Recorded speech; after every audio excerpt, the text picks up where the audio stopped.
Hello, ladies and gentlemen. Okay, so today we have a very, very special guest. We have Eliza Owen, the head of residential research at CoreLogic. Eliza has an impressive career in property data and research. Over a decade of experience in that space. She's got a passion for explaining economic concepts and to broader audiences. I think you even unpacked housing affordability on stage with TEDx once here at the Opera House. And has been a regular commentator, I should say, for the Sydney Morning Herald, The Age, ABC. I've personally been following your sort of content that you've been sharing on CoreLogic, so I'm very excited to have you on board. Thank you so much for being here. Thank you so much for having me and for such a lovely introduction as well. It's always a nice boost at the start of a podcast recording when you're getting a nice overview of all of your achievements. Yeah, sometimes you don't know how many people actually listen to your stuff online, right? I can say I'm listening. Oh, great. That's good to know. So many topics to cover with you. Like I said, I've been watching some of your updates for some time. You've covered some great points in such a crazy climate globally with the economy. Let's start on a real broad, topic. Current market data, trends in the property market. What are you seeing? Main topics that we probably want to talk about are investors really back? Is it looking good for investors to enter the market? And owner occupiers, how do they compared right now to COVID levels? What are you seeing? What trends and data can you share with us today?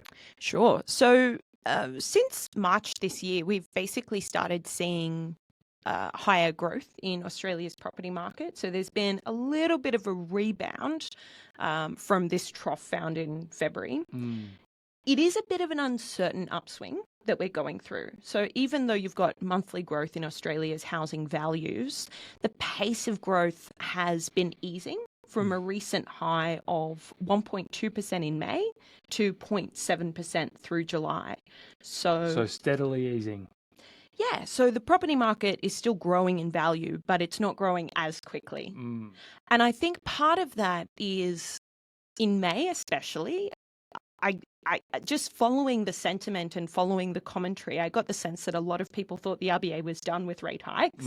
And then we got a rate hike in June. And I think that knocked a little bit of momentum out of the recovery. Definitely, and as a result, you've seen a little bit of a slowdown in capital growth. Even the auction clearance rate there had kind of eased from May to June.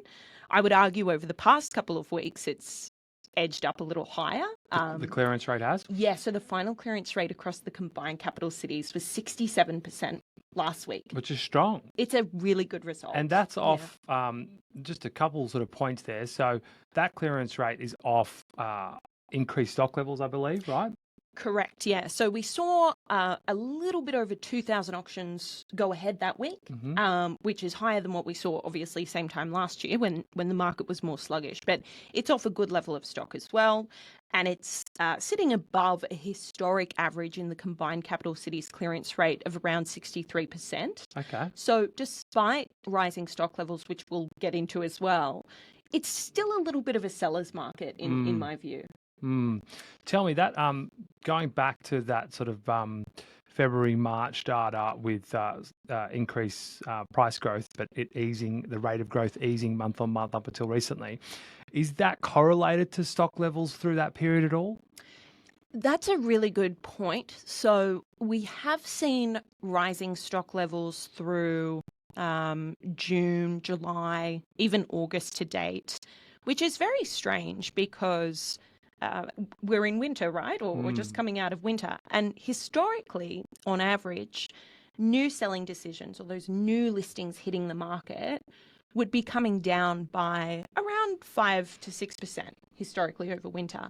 Instead, through winter to date, they've risen about 14%. So you make a good point that the slowing in price growth could be partly attributed to that rising stock level as well, and buyers having a little more choice. Well, we're going to go off script here a little bit because I did have some... I feel like we've done that already. Yeah, we definitely have done that already.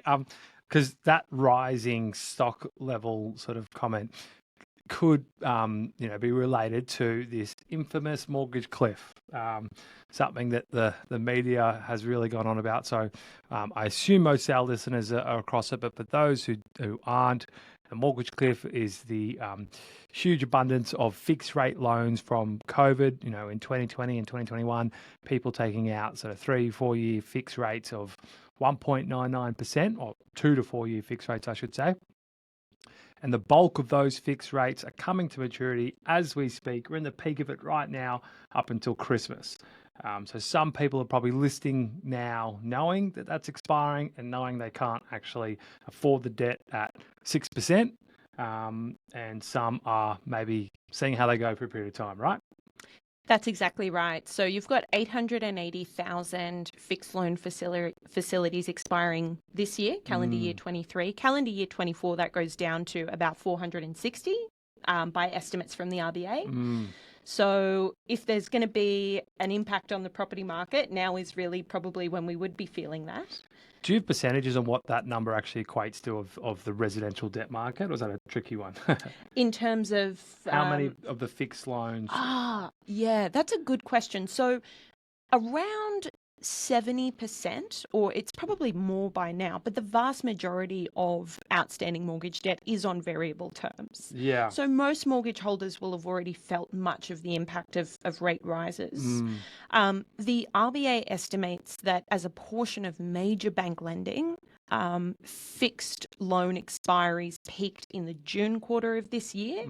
And from here on out, the portion expiring monthly from the major bank lenders is averaging about 1%. So that peak, the highest volume of fixed rate loans coming to maturity was the June quarter, which is also the peak of interest rate rises, being the last RBA rate rise we had, 12 increases up until June. Going back, I haven't been able to find accurate data on that comment, or that question I asked around how much of that correlates, how much of that fixed rate debt correlates to the overall residential debt market. But I do know in 2020 and in 2021, it was roughly like 65-70% of all loans funded were taking fixed rate products because of how low rates were back then. And now it's like 4% because the fixed rates aren't that attractive. 4% of new loans we're talking about. But right. It's what we need to highlight there. It was 65-70% of new loans back in 2020 and 2021. It doesn't necessarily mean new purchases.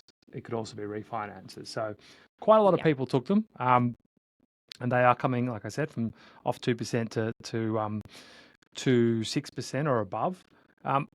When, we touched on one of your updates I've seen online was about mortgage arrears. What's the data at CoreLogic showing around arrears or other data that you have access to, I should say? It only has crept up a little bit, but there's a bit of a lag on that data, right? Correct. So for this data, the best source that we would look to is the banking regulator, APRA. They have a quarterly update on housing finance, and it shows the portion of outstanding mortgage debt that is in arrears, so late. And that's sitting at about 1.5% in the March quarter of your 2.2 trillion in outstanding mortgage debt is coming in late. Now, as you point out, it's lagged, right? So the data's to the March quarter. Even if you are struggling with your mortgage, you have to be at least 30 days late on that to then have it sort of counted in the statistics. And we don't yet have the June quarter where that would probably reflect more of the RBA increases and that flowing through to mortgage rates. So basically the arrears data we're looking at is pretty much from people that were struggling in January. Exactly. So it's still a very low portion, and it's actually below pre-COVID levels when we didn't have this threat of, a kind of fixed rate cliff. So I think from a financial stability perspective, it poses a fairly low risk. Even if we look at how the housing market is performing, through the start of the year, we've seen increases in home values. So if worse comes to worse for mortgage holders and they do need to sell, there's ever-reducing chance that they're selling, in a negative equity position. The RBA estimated at the start of the year that only around 2% of housing loans were in negative equity, and since then the property market has risen. So on that note, just to explain negative equity to our listeners, that's basically someone selling for less than they owe the bank, which is rare. You'd pretty much have to be a borrower, someone borrowing, above 80%, maybe around 90%, 95%, with mortgage insurance inclusive, and have to obviously be selling for 5 or 10% less than you paid in a short period of time. So not that common, right? Right. And I suppose the point is, circling back, is that when we did start to look at the mortgage cliff and think about the data that was available, one of the things that we thought might flag people struggling with their mortgages would be an unseasonal rise in listings through winter. So that's why I think it has been such an interesting data point for us. Talking to real estate agents, they have a couple of anecdotes each about maybe someone who's selling because they see serviceability on their mortgage as an issue. But they also make the point that selling conditions are a lot better than they were last year when we were in the throes of rate rises and uncertainty and coming out or trying to battle this high inflationary environment. And the federal election. 100%. And now, because selling conditions are better, there might be a bit of catch up or an early start to the spring selling season, if you like, because people are just feeling more confident about putting their property on the market. And last year's spring selling season was so lackluster. I hadn't seen a spring selling season like it. It just really never took off. So that's why we could be seeing the rise in listings as well. Probably a combination of those factors. So there's been lots of commentary in the media around vacancy rates being record low, tenants having to queue up at open for inspections because there's just not enough properties coming to the market for tenants to rent. We've got record amounts of migration to make up for the lack of migration through that COVID period. I think we're expecting 800,000 people to come to migrate between now and the end of the financial year. What's the data showing at CoreLogic around the trends in the rental market? Yeah, so this has been one of the most fascinating spaces to look at through the pandemic, because the past 3 years, as you mentioned, has been marked by a vacancy rate which is trending lower, currently at about 1.3% nationally, compared to a historic average of about 3%. Stock levels remain very low. So we've counted about 70,000 total listings nationally in the rental space, but usually it would be closer to 100,000 this time of year. And rent growth has been quite extraordinary. We've seen rent increases of about 30% since the pandemic and about 10% over the past year alone. And how does that compare to historical, growth rates? Yeah, so through the 2010s, average annual growth in rents would have been about 2% a year. So pretty much bang in line with inflation. So it's a shock, right? Yeah. But the 2010s was characterized by a large investment boom. I mean, you may recall that, before the stops were sort of put in by APRA around a 30% cap on interest-only lending, the 10% investor speed limits. That was all because we had such high investment in Australian property. Rentals were very plentiful, and that kept growth quite low. Now we have the opposite problem, right? Yeah. Now we need more people to buy investment properties to provide more properties to tenants. Right. So, and a lot of it was a change in demand as well. So you note the overseas migration piece. So net overseas migration to Australia in the financial year just gone was sitting at about 400,000. And the pre-COVID historic average of net overseas migration is about 216,000. Wow. So it's a huge increase. It's not just people coming to Australia, it's fewer Australians going overseas as well. And then a very important element of demand was the fact that during the pandemic, a lot of share houses broke up. So I can speak to this too. I started the pandemic in a 5-person share house and I ended it in a 2-bedroom apartment with my partner. Part of the reason we could do that, and many people could do that, is because income growth did go up. We had some good wage growth. Yeah, wages growth, also the fiscal stimulus, right? So as wages growth slows in 2024, because economic growth is expected to slow down, that will probably ease up some of the rental demand, people might consider share houses again, or they might go to more affordable areas. But is that also, sorry to interrupt you there, but does that change also, is that in line or related to the change toward people going towards more, both from a sales point of view and a rental point of view, big shift towards housing and houses versus units? I would say that is a part of it. So housing preferences definitely skewed towards houses and pushed up rents in the house sector as well. But more recently, a lot of or most of the acceleration in rent growth has actually been in the unit sector, which is tied to the return in overseas migration. So As of when? When's that from? that would be really through 2022. July 2022, we welcomed back overseas arrivals who were vaccinated and non-vaccinated. And from there, your rent growth was pretty much correlated with the historic levels of overseas migration exposure. So inner city Sydney, inner city Melbourne, Parramatta, western suburbs of Melbourne. These are the areas that historically have seen the most in net overseas migration population growth, and that's where we've seen an acceleration in rents. Those tend to be high density markets, so that's why your unit growth has gone up quite a lot recently. And so how have, with that ridiculous amounts of growth, how has sort of rental yields landed now across all the capital cities? Yeah, great question. So nationally, gross rent yields are sitting at about 3.8%. That is pretty much pre-pandemic. If anything, rent yields were compressed because property price growth was still outstripping rent growth through the upswing period.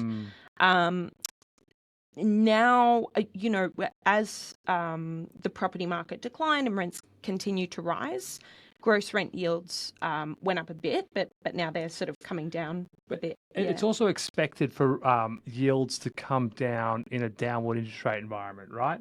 So we saw yields come down and prices go up on properties because money was cheap, so investors were happy to take a lower yield. Exactly, for sure. And what's interesting is that even though rents have gone up by these record levels, they haven't really touched the sides on what investors are having to repay on loans where their interest rates are sitting at 6 or 7%. So even if we've seen over the past year maybe monthly rents have gone up by about $100 or $200 a month, your new investment loans would be $1,000 a month more expensive because of rate rises. So that's part of the reason that investment in Australian houses came down through the downswing as well. So that actually probably ties into one of my next questions quite well, which is a hot topic and a favourite topic of yours, being affordability, which is what got you on stage to TEDx. Because inflation, there's this common comment of there's still some inflation to come, especially if we're talking about the cost of living with regards to rent and house prices. That is a part of inflation, right? And so there's probably more to come.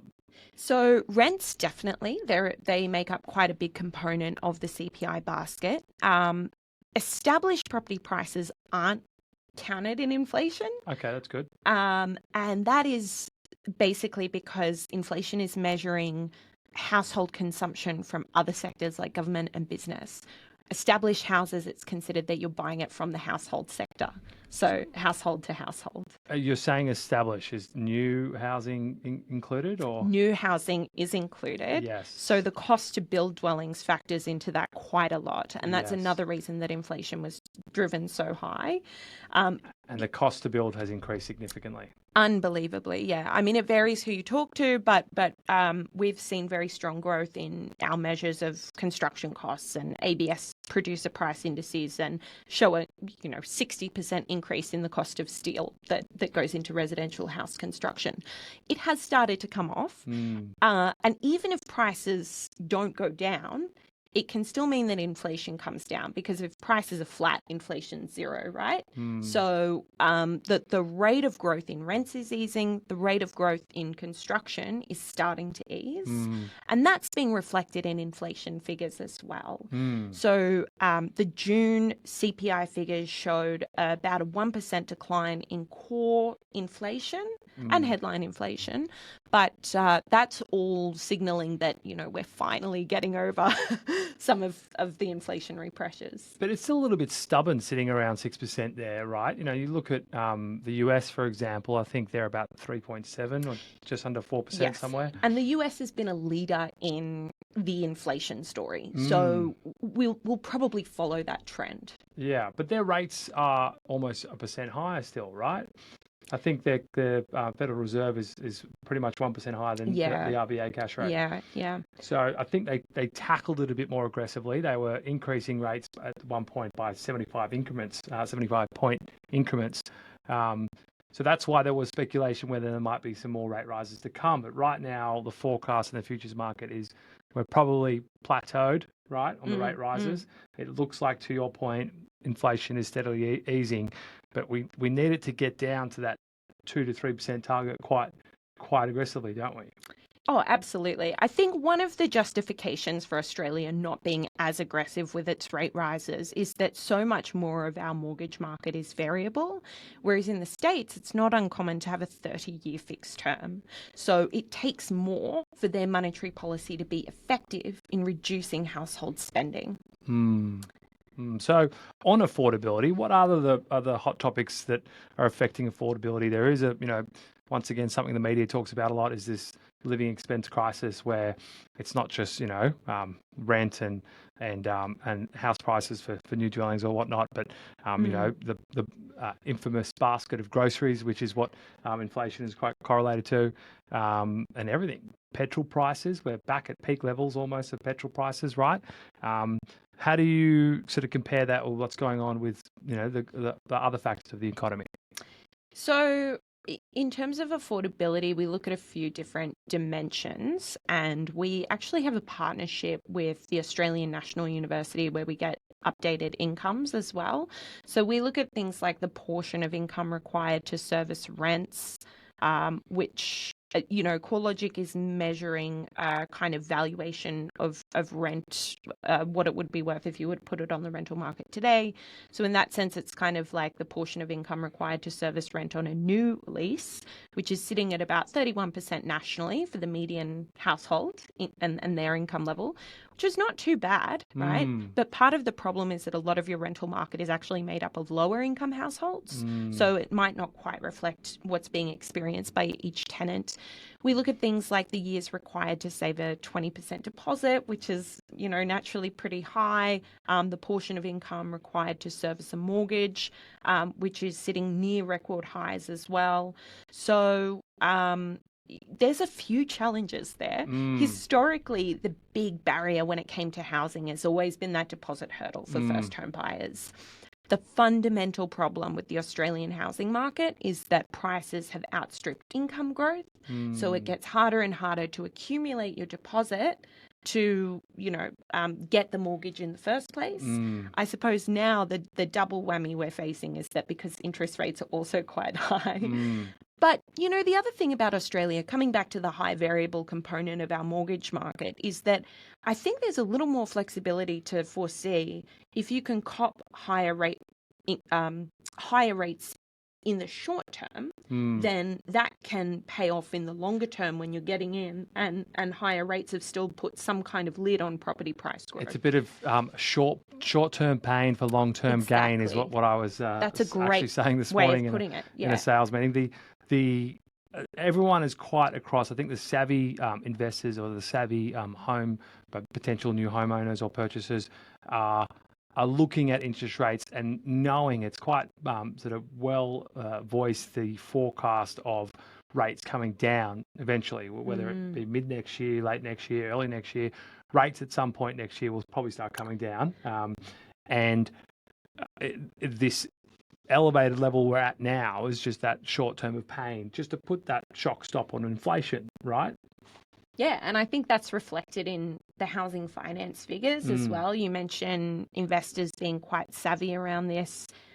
Investor finance for new property purchases has come up about 13% since the start of the year. And this is only at the whiff of a peak in the cash rate, right? So I imagine once we're more firmly on the other side of rate rises, because NAB, for example, is forecasting one more before the end of the year. NAB's the only one out of the four majors forecasting one more. That's correct, yeah. And even before that, we're seeing a rise in investor activity. We're seeing a jump in first home buyer activity, which is not uncommon either. The first home buyer segment is very responsive to the market bottoming out, and they tend to be the first ones in. Whether that continues amid, further price rises is more questionable. But I think there is a sense that people are feeling bullish about the housing market again, and it's reflected in those finance figures. On a sort of separate topic, but correlated to inflation at least, there was a bit of a hot topic, you could say. One economist that we had a webinar with mentioned or speculated, you could say, that this target of 2 to 3% for inflation should be potentially reviewed on an annual basis, because we've had stubbornly low inflation for almost a decade, to your point, of around 2%. That's in line with rental growth and other sort of factors. A bit of inflation above 2 to 3% is actually good, because the economy sort of got kickstarted the last couple of years, and once again we saw some wage growth, which we weren't seeing for almost a decade. Pretty much, it was staying at that same level. What's your view on inflation if it does sort of not get down to that 2 to 3% target in the short term? Is it that bad? Inflation can be really bad because it increases inequality, basically. It erodes the value of savings. So I can definitely appreciate wanting to get to an inflation target of 2 to 3%. The 2 to 3% being sort of a long-term average. And the 2 to 3% target was set precisely because that was considered to be the right amount of inflation for helping growth to move along. The theory is that a little bit of inflation in the economy is good, because if people expect that prices are going to go up 2 to 3% each year, they're potentially more likely to make their purchasing decisions earlier rather than waiting out. So I think the RBA and the board and everything, they're some of the most clever economists in the country. They have a lot more experience than I do. Yeah. So I will sort of defer to that decision making and that logic. Well, since you've referenced the RBA, Philip Lowe copped a lot of heat the last sort of couple of years. He drove Australia through the toughest interest rate environment on record, I'd probably say. We had the biggest decreases on record to the record low interest rates, and we've had the most aggressive increases on record. So he had a tough job, to his defense. No doubt. Through a global pandemic, which was unprecedented. But, he's finishing up soon, September. And we have a new RBA governor coming in. How have you felt, once again, could be a bit of a hot topic, but how have you felt about Philip Lowe's decisions, and how are you feeling about these changes with the whole board and everything that's coming up?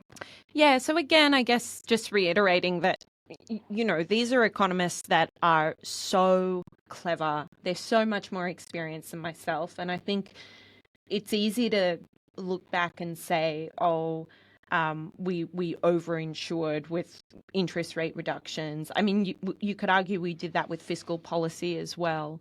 It's easy to look back and say, we should have moved earlier and more aggressively with rate rises. But, they're only dealing with the information that they have at the time. So I think that can certainly be forgiven, He didn't get the inflation data until it was available, right? And exactly. And that's what data is lagged, yeah. And that's what drove the decision making. Yeah. And the other thing too that I think people miss a lot is that the RBA board has one tool, right? And that's monetary policy, it's interest rates. And Phil Lowe did kind of point out over the years that there is another way to bring down inflation, which is productivity growth, right? If it costs less to produce each unit of goods and services, then that is bringing down inflation. And productivity growth doesn't come from the RBA. Productivity growth comes from investment in education, in technology. It comes from innovation within private businesses. But a lot of it comes back to fiscal policy and what the government of the day is doing. So you can point to successive governments over decades and say, why haven't we invested more in increasing our productivity? Yeah, wow, that's a really good point. Pointing at Phil Lowe for the past 3 years and saying this is all your fault. Like, I think that's way too much of a burden to place on one man and the board. Let's remember, it is the board making the decisions. I think Michelle Bullock is amazing. I think she'll do a wonderful job. And from what I can see, a lot of the reforms are going to just give the board more sort of time for deliberation. They may have to make more stark changes in monetary policy with the reduced number of meetings. But otherwise, I can't see it changing too much. And that structure, once again, that they're moving toward with less meetings and less announcements of interest rate changes is in line with how the US operate, right? Yeah, that's true. And look, they can still call an emergency meeting if they really need to. Like, remember back in March 2020, they had 2 interest rate decisions that month. So right, yeah. It's not like it's the end of, having more frequent meetings if it's necessary. So you touched on already with new housing and the rising cost of construction. You mentioned that is starting to ease.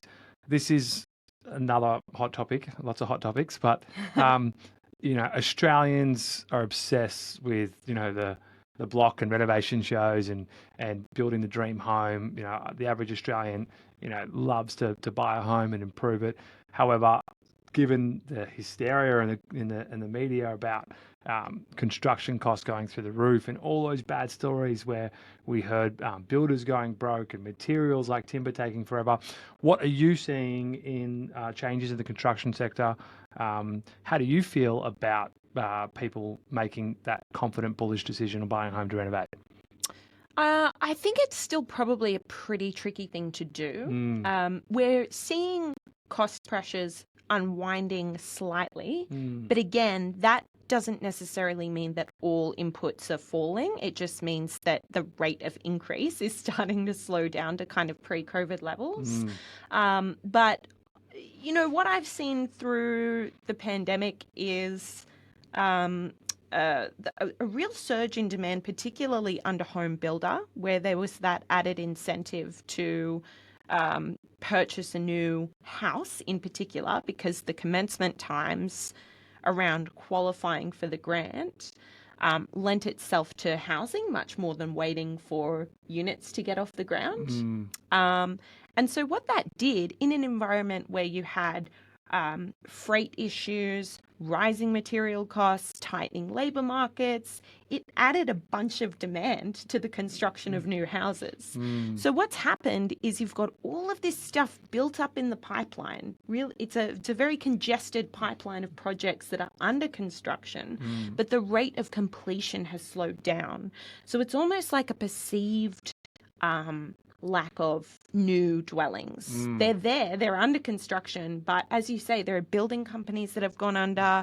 There are companies struggling to get labourers to finish their projects, and that helps to explain why costs have gone up so much as well. Then you had, in the middle of all that, interest rates were starting to rise to combat those inflationary pressures and the tight labour market, etc. And that's starting to work, but it also has meant that in the meantime, the approvals of new dwellings has slowed right down because as interest rates have risen, that's deterred buyers. It's made it harder for large apartment projects in particular to get finance.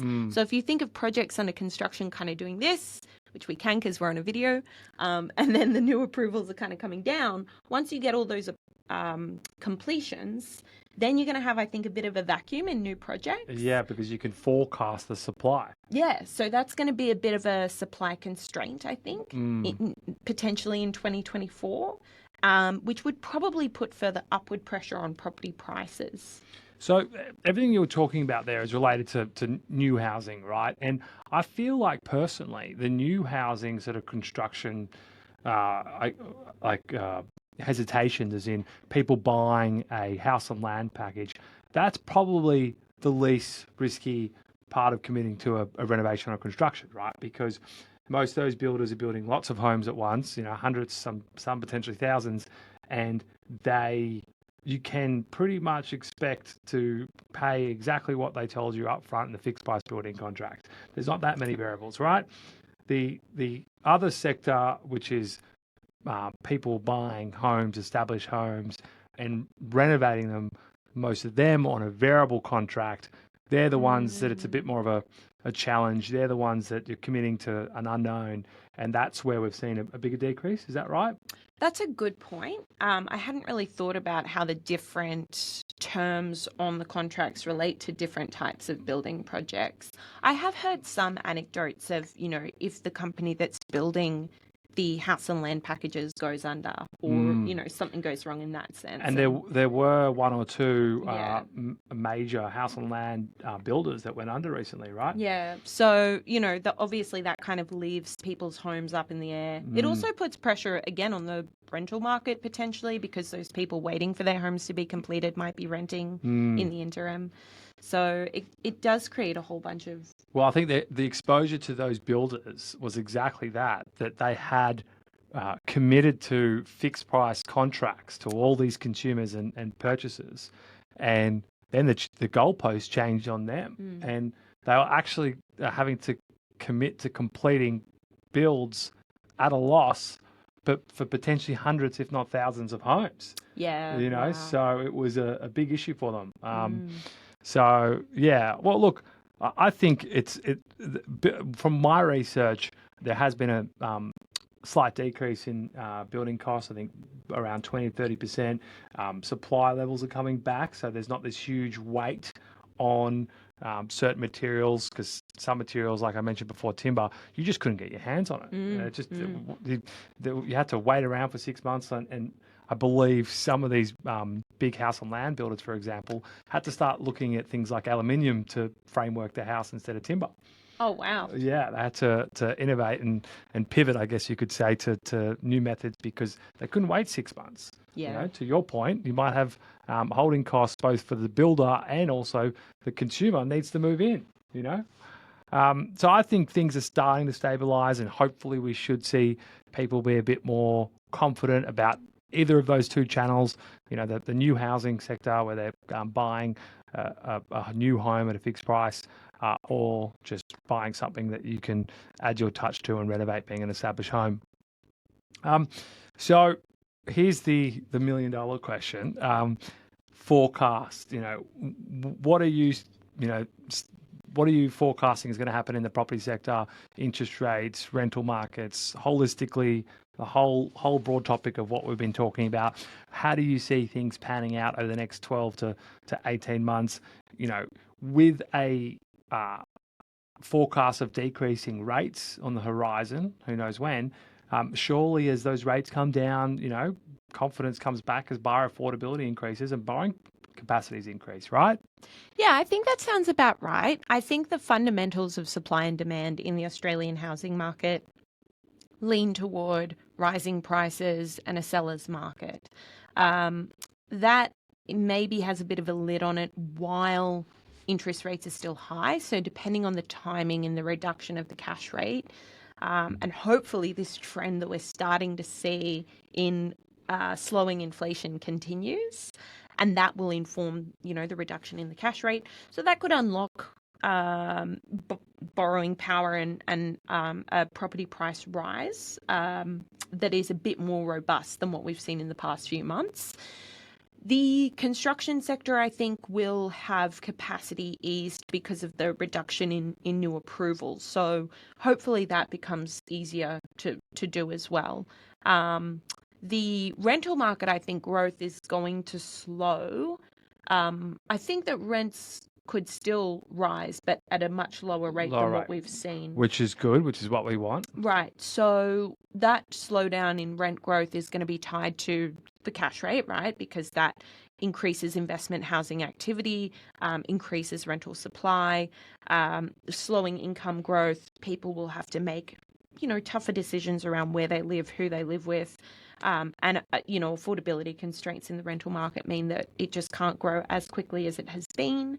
So, yeah, rental growth to slow, property prices probably to rise, and capacity in the construction industry to ease up a bit over the year.